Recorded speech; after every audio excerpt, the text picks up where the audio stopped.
Early settlement. The area where Wyoming is located was originally settled during the 18th century.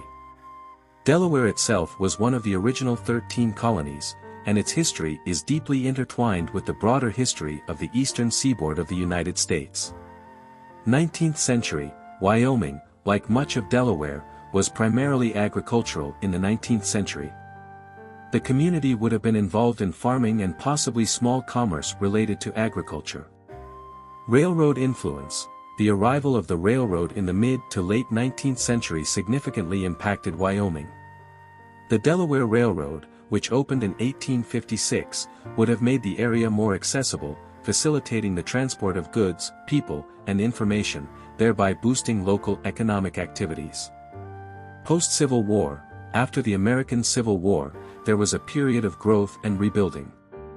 Wyoming would have contributed to Delaware's recovery, with continued emphasis on agriculture but also seeing some industrial development. 20th century. The 20th century brought further changes.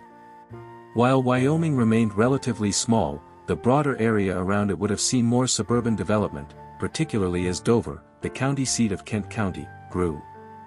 The community likely saw the introduction of basic services like post offices, small businesses, and schools. Modern era. Today, Wyoming is known for being a quiet residential area with a focus on preserving its small-town feel. It's close enough to Dover for residents to enjoy urban amenities yet retains a rural charm. The community has not grown significantly in population or infrastructure but maintains a historical significance as part of Delaware's narrative.